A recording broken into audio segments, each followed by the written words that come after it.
বেড়া বকরি ছেড়ে দিয়ে লক্ষ্য রাখো, আমার নবী বেড়া বকরি দুম্বা ছেড়ে দিয়ে ঘুমায়া থাকে।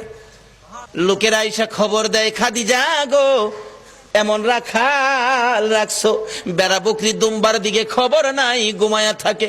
তাই নাকি? মা খাদিজা একদিন রওনা হলেন, দেখি কি করে ঘুমাই। যাইয়া দেখে বেড়া বকরি দুম্বা ছেড়ে দিয়ে আমার আপনার নবী ঘুমিয়েছে।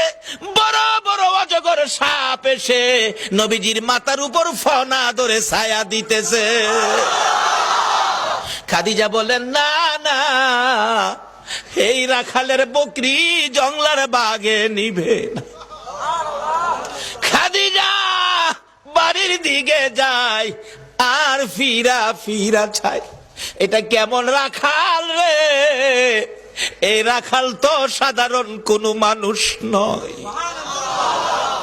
খাদিজা চিনে ফেলেছে। বেড়া বকরি দুম্বা নিয়ে বাড়িতে আসতে বলো আমার রাখালকে।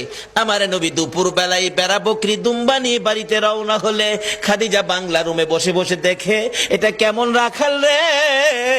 যে রাখাল রৌদ্রের মধ্যে আসতেছিল, আকাশের মেঘের টুকরা এসে রাখালের উপর ছায়া দেয়। খাদিজা বলেন, মাবুদ, মাবুদ রে, এটা কেমন রাখাল আমার বাড়িতে? নিশ্চয়ই উনি সাধারণ কোনো মানুষ নয়, নিশ্চয়ই কোনো মহামানব হবে।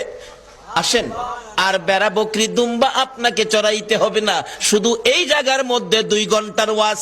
এই জায়গায় কি ঘটনা ঘটেছে? আজকে এই নবীর চিনি না, যারা চিনেছে তাদের জীবন ধন্য হয়েছে। বলুন খাদিজা, এই